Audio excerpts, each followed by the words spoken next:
오늘 우리에게 주시는 하나님의 말씀은 로마서 6장 1절에서 5절입니다. 그런즉 우리가 무슨 말을 하리요? 은혜를 더하게 하려고 죄에 거하겠느냐? 그럴 수 없느니라. 죄에 대하여 죽은 우리가 어찌 그 가운데 더 살리요? 무릇 그리스도 예수와 합하여 세례를 받은 우리는 그의 죽으심과 합하여 세례를 받은 줄을 알지 못하느냐? 그러므로 우리가 그의 죽으심과 합하여 세례를 받음으로 그와 함께 장사되었나니 이는 아버지의 영광으로 말미암아 그리스도를 죽은 자 가운데서 살리심과 같이 우리로 또한 새 생명 가운데서 행하게 하려 함이라. 만일 우리가 그의 죽으심과 같은 모양으로 연합한 자가 되었으면 또한 그의 부활과 같은 모양으로 연합한 자도 되리라. 이 말씀은 살아계신 하나님의 말씀입니다. 아멘. 먼저 좀 죄송한 말씀 드리는 것은 여기 이렇게 무대가 아직 그 코리안 페스티벌 이것 때문에 설치가 되어 있습니다. 그리고 또 지난 코리안 페스티벌 그 공연이 너무 은혜 가운데 진행이 됐습니다. 그래서 이에 대해서 근데 일하시느라고 빈대떡들 붙이시느라고 물건들 파시느라고 못 보신 분들이 많이 계시고요. 이게 너무 은혜스러운 또 공연이 저희가 준비되었기 때문에 오늘 이렇게 좀 같이 나누려고 합니다. 여러분께서 좀 양해해 주시고 기쁨으로 참여해 주시기 바라고요. 특별히 우리 어린아이들도 같이 제가 초청을 했습니다. 그래서 옆에 어린아이들이 있으면 좀 지겨워하더라도 제가 설교 짧게 한다고 얘기해 주시고 좀 붙들어 주시면 감사하겠습니다. 오늘 말씀해 보게 되면 우리 바울 선생님은 저희에게 얘기합니다. 이 죄와 은혜의 관계에 대해서 이게 믹스가 돼서 살고 있는 저희에게 선명하게 무엇인가를 선을 그어주시고 지금 우리가 어느 상태에 있는지를 보여주십니다. 우리들이 신앙생활 할 때도 믿음이 좀 불분명할 때가 있습니다. 내가 예수를 믿는 게 맞는가? 구원받은 백성은 맞는가? 자기 자신에 대해서 내가 하나님 정말 믿는가? 하나님 정말 살아계시는가? 질문할 때가 꽤 많이 있습니다. 어쩔 때는 은혜 가운데에서 찬양을 하다가도 어쩔 때는 아무것도 아닌 것 같고 원망스럽고 공허한 것 같은 느낌 때문에 실족하시는 분들도 실제로 많이 계시지 않습니까? 이런 상황 속에 있을 때 어떠한 이 마음의 유혹이 될 수 있냐면 오늘 든 성경 말씀이 그겁니다. 죄를 지고 거기서 회개를 하니까 더 은혜가 생기더라 이런 얘기를 합니다. 그러므로 죄를 좀 일부러 짓는 게 은혜 받는 비결이다. 이러한 말도 안 되는 궤변의 얘기가 있었던 것이죠. 그런데 죄에 죽은 사람들이 어떻게 다시 죄에 죽겠느냐라고 하며 선명하게 구분을 해주십니다. 믿는 자와 믿지 않는 자, 예수 그리스도로 세례받은 자와 세례받지 않는 자의 차이가 뭔지 우리가 잘 모르지만 바울 선생님이 정확하게 얘기를 해주십니다. 그게 얘기를 합니다. 3절 무릇 그리스도 예수와 같이 세례를 받은 우리는 그의 죽으심과 합하여 세례를 받은 줄 알지 못하느냐. 우리는 그 예수 그리스도의 십자가에서 죽으심과 함께 세례를 받음으로 같이 죽었다라고 얘기하고 있습니다. 4절 말씀에 보게 되면 그의 죽으심과 합하여 세례를 받음으로 우리는 장사되었다. 우리는 송장이다. 우리는 죽었다라고 얘기를 하고 있습니다. 그런데 여기서 이제 끊겨진 거예요. 세상의 정사와 권세의 이 지배를 받는 삶은 여기서 죽었다라고 선명하게 선을 그어 주십니다. 그러면 지금 우리가 살고 있을 때 여전히 죄 가운데 있고 여전히 두려움과 불안이 우리를 지배하고 있는 이 세상에서 살고 있는 거, 왜 우리는 이렇게 넘어지는 이게 불분명하게 보이는 게 이게 뭐냐? 이 죽음 이후에 새 생명을 누리게 하는 이러한 변화가 부활이 우리 가운데에 있는 삶이다. 이 새 생명 누리는 것이 죄 가운데 있는 삶이 아니다. 이렇게 얘기를 합니다. 이 변화를 구원받은 자와 못 받은 자의 변화를 일컬어서 이 혹자들이 얘기를 하기를, 신학자들이 얘기하기를 사람의 신분의 변화, 위상의 변화라고 그럽니다. 마치 우리가 한국 사람이지만 미국의 시민권을 받게 된 것과 유사합니다. 미국의 시민권을 받았다고 해서 갑자기 영어가 잘 되거나 그런 일이 있으면 얼마나 좋겠습니까? 그죠? 아니면 우리가 미국에 돌아가는 것들을 다 알거나 그렇지 않습니다. 여전히 한국 거를 보고 여전히 그런 걸 하는 것처럼 그렇습니다. 그렇지만 가장 중요한 순간 비행기를 탄다거나 나라를 떠나거나 이렇게 하게 될 때 우리는 미국 시민임을 깨닫게 될 때가 있습니다. 반대도 마찬가지죠. 이런 것처럼 신분의 변화는 전혀 의식되지 않는 그러한 그것이지만 정말로 극한 상황에 가게 되면 큰 차이가 있습니다.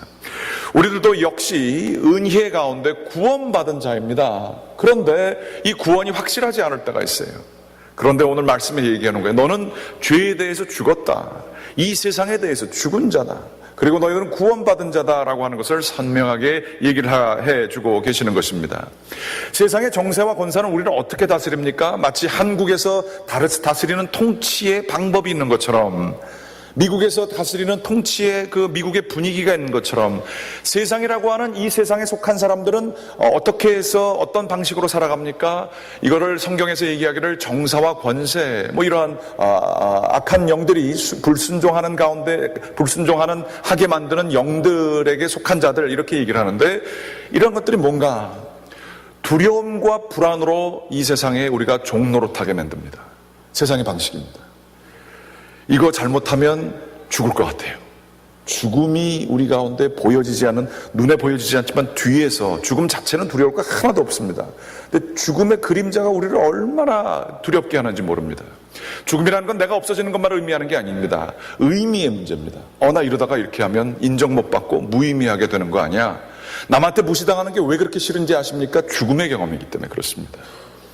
세상은 우리에게 두려움과 불안을 줍니다. 이거 뭐 재산을 다 날리면 죽을 것 같고, 내가 뭐 이 가정이 어떻게 되면 죽을 것 같고, 뭐 이러한 두려움 때문에 우리들은 근근히 불안하게 하면서 살아가게끔 하는 방법이 이 노예처럼 우리를 부르는 게 세상의 방법입니다. 이거로부터 자유한 사람은 세상에서 하나도 없습니다. 모든 사람이 열심히 잘하는 것 같고 겉으로 안정돼 보이는 사람들이 있어도 열심히 하는 그 밑에는 두려움이 있어요. 깊은 불안이 있어요. 잘난 척하는 사람들, 교만한 사람들 뭐 대단히 가진 것 같지요? 그 깊은 속에는 상당한 불안이 있어요. 내가 이만큼 잘났는데 그걸 보여주지 않으면, 남들에게 드러내놓지 않으면 자기 존재가 인정받지 않을 것 같아서 교만해지는 거예요. 이러한 모습에, 이거는 여기에 대해서 우리는 죽었지 않느냐, 이게 죄의 모습이에요. 이렇게 살다가 내가 열심히 가지려고 하는 것을 누가 방해한다든지, 나를 무시한다든지, 나를 사랑해주지 않는다든지 하게 되면 우리는 그 사람을 미워하게 되고, 그 사람에게 화를 나게 되고, 그것이 극한에 가게 되게 되면 죽이기도 하게 되고, 모함해서 사람을 사회적인 죽음을 죽이기도 하고, 그런 것이 우리의 생활의 방식입니다. 그러나 너희들은 이 죄의 권세, 사망의 권세에 대해서 죽지 않았느냐, 장사되지 않았느냐 얘기합니다. 그러면서 우리들은 은혜의 땅, 하나님의 통치, 이 새 생명으로 가지 않았느냐 얘기합니다. 이 새 생명에는 자유함이 있습니다. 이 새 생명에는 두려움과 불안이 아니라 하나님께 모든 것을 의탁한 자의 그 강하고 담대함이 있습니다. 하나님께서는 늘 나타나시면서 하나님의 백성에게 얘기합니다. 두려워하지 말라, 강하고 담대하라. 내가 너와 함께 함이니라.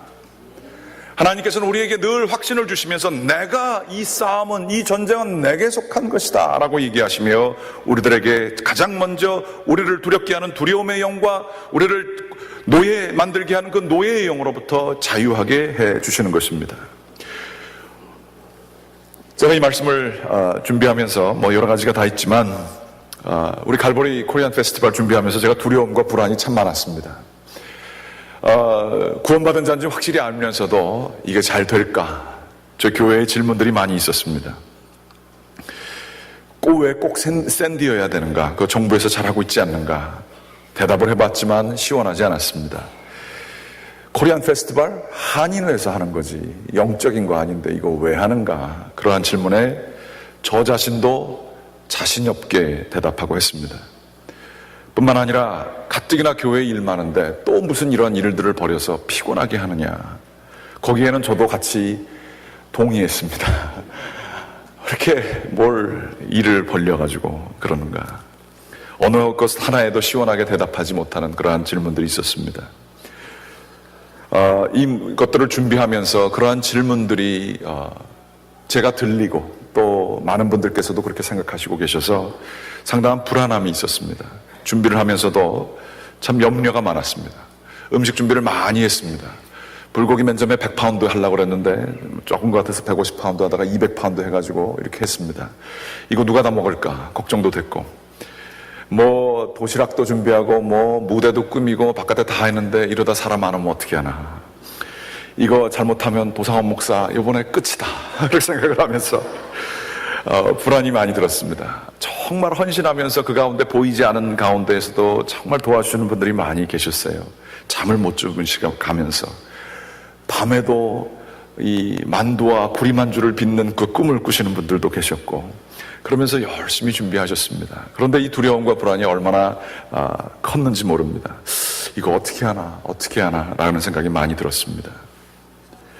또 그 가운데에서 제가 또 참 저의 연약함을 깨닫게 하는 그러한 일들도 있었고, 그러면서 참 많은 기도를 했습니다. 기도 가운데 하나는, 하나님, 이 행사를 치르면서 온 교회가 하나가 되는 역사가 좀 있게 해주세요.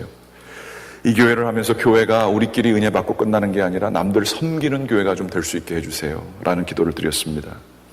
하나님께서 이거 다 책임져 주세요. 기도를 했지만 자신이 없었습니다. 하나님은 이 부족한 목사의 기도를 들으셨는지 금요일 날 밤에 몇 분이나 오실까 싶었는데 약 200명이 넘는 분들이 오셔서 여기서 연습도 하고 바깥에서 무대 설치도 하고 정성껏 밤 10시, 11시, 12시까지 수고하시는 분들 보게 될 때 가슴이 먹먹해지고 기쁜 마음이 들었습니다. 그런데도 그날 밤에 잠자면서도 사람들이 내일 올까, 아침에도 사람들 오는데 음식은 쫙 펼쳐져 있는데 10시까지도 사람이 올까 생각이 많이 드는 거였어요. 그런데 하나님은 참 놀랍게도 저희의 생각을 뛰어넘어서 수많은 사람들을 보내주셨습니다. 갈보리 교회 역사상 이렇게 많은 사람들이 이 파킹랏을, 교회를 이렇게 많이 찾아온 게 참 드물지 않을까 생각도 들고요. 정말로 크게 역사해 주셨습니다. 어떤 분이 말씀하셨어요. 감사라는 말이 참 부족한 것 같다라고 얘기를 하시더라고요. 그 정도로까지 역사를 해 주셨습니다. 불고기 200파운드 모자라서 못 팔았고요. 빈대떡을 9시간 부치신 우리 60대, 70대 여자 권사님들, 제가 그 빈대떡을 홀리 빈대떡이라고 이름 붙이고 싶습니다.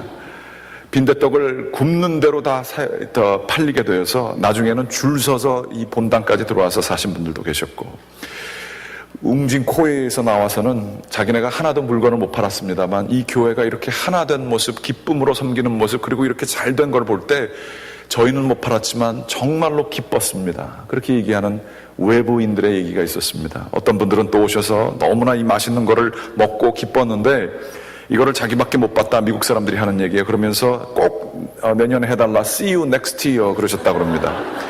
교인분들도 이거 내년에 또 하면 어떨까요? 그렇게 얘기를 하시더라고요. See you next year, no next year. 그거 혹시 코리안 페스티벌 하신다 그러면 저에게 먼저 알려주시면 제가 그때 맞춰서 제가 휴가 가겠습니다. 뭐 많은 것이 있었습니다. 그런데 그 가운데 정말 온 교우가 피곤하고 힘든 일상 가운데 하루 종일 일하고 오셔서도 밤늦게까지 기쁨으로 일하시는 모습들 볼 때 얼마나 감사한지 여러분 정말 존경하고 사랑합니다. 숨은 일꾼들이 얼마나 열심히 노력하시면서도 기쁨 가운데서 일하시는지, 교회 말고 어떤 사람들이 돈을 받기 위해서가 아니라 정말 돈을 내면서 일하는 이러한 공동체가 세상에 어디에 있습니까? 세상에 어디에 이렇게 기쁨으로 일하면서 즐겁게 할 수 있는 곳이 어디에 이민사회에 있습니까? 우리들은 하나가 되었고 마음을 합쳤습니다. 2,000명, 보수적으로 잡아서 2,000명이 넘었고요. 물건들 다 팔았고요. 근데 조금 좀 사과하고 이렇게 남았습니다. 가시는 길에 조금 마음을 좀 써주셔가지고 처리해 주시면 재고 처리에 상당히 도움되겠습니다. 그런데 이런 건 다 그거고요. 그 어느 것보다도 영적인 메시지가 다른 분들은 모르겠습니다. 제가 받았습니다. 도목사 하나님이 얘기하시는 것 같으세요. 다 내가 책임지지 않니? 내가 다 통치하지 않니? 너의 생각을 뛰어서 언제든지 역사하는 게 나 아니었니? 네가 계획하고 너가 모든 걸 다 하려고 하지만 그것을 안 되게 하는 것도 나고, 그것 더 이상 내 잔이 넘치나이다 고백하게 하는 것도 나지 않니? 너는 뭐 때문에 그렇게 두렵니? 뭐 때문에 그렇게 불안하니? 이 생각을 저 마음속에 깊이 주셨습니다. 앞으로는 좀 더 노력하려고 합니다. 더 기도하려고 합니다. 하나님이 어차피 다 하십니다. 존 웨슬리라고 하는 감리교회 창시자는 성공의 순간에만 하나님을 경험한 게 아닙니다. 그분은 하나님의 살아계심을 늘 경험하고, 자기의 집에 불이 났다라고 하는 어떤 사람이 큰일 났어요. 찾아왔습니다. 같이 갔습니다. 거기서 불타는 집을 보면서 한참 보시더니 집이 유일한 전 재산이었는데 그분이 하시는 말씀, 걱정거리 하나 덜어졌구나. 그렇게 얘기를 했답니다. 믿는 자가 가지는 새 생명의 자유함입니다. 나를 힘들게 하고 어려운 사람이 혹시 있으십니까? 나를 성숙하게 해주시는 좋은 스승입니다. 실패가 있습니까? 좌절이 있습니까? 어두움이 있습니까? 우리로 하여금 구원을 바라보게 해주는 하나님의 은혜를 체험하게 해주는 귀한 환경입니다. 하나님은 사랑하시는 자에게 고난도 주시고 그래서 하나님의 살아계심을 드러내 주시는 것입니다. 신분이 변화된 것을 잘 느끼지 못하지만 성령께서는 우리 가운데 역사하여 주시어서 하나님의 살아계심을 언뜻 우리에게 보게 해 주시는 것입니다. 이것을 믿는 사람들은 자유할 수 있어요. 강하고 담대할 수 있습니다. 실패 가운데에서 하나님을 믿고 불꽃같이 일어날 수 있으며 성공 가운데에서도 이것이 내 것이 아니라 하나님의 것임을 알고 겸손해질 수 있습니다. 정말로 하나님은 살아계십니다. 믿으시기 바랍니다. 신분의 변화는 우리가 느끼지 못해요. 우리는 여전히 한국에 있는 한국 신문 보고 있고요, 한국 정치 생각하고 있고 한국 문화 가지고 있지만 미국 시민인 거 전혀 몰라요. 그렇지만 가장 중요한 순간에 드러나는 그럴 때가 있어요. 반대도 마찬가지죠. 우리는 하나님 나라 시민권 가진 사람들입니다. 하나님께서는 살아계시고 우리의 인생을 책임져 주실 것이고 설령 우리들이 죽는다 할지라도 순교자들처럼 하나님이 나를 붙들어 주실 것을 알게 될 때에 감사하는 마음으로 하나님께 내 생명까지도 바칠 수 있는 것입니다. 믿음의 능력이 이렇게 큽니다. 하나님이 살아계신만 알면 새 생명 가운데에서 이 세상의 정사와 권세가 다스리는 두려움과 불안을 정면 돌파할 수 있는 하나님의 은혜가 있는 것입니다. 간절히 원하고 기도하옵기는 제발 하나님께서 지혜와 계시의 영을 여러분에게 주사 바울 선생님이 얘기하셨던 것처럼 무릎을 꿇고 간구하오니 저희가 하나님의 이 살아계심을 느끼고 경험하는 저와 여러분들 되시기를 주님의 이름으로 간절히 기원합니다. 기도하시겠습니다.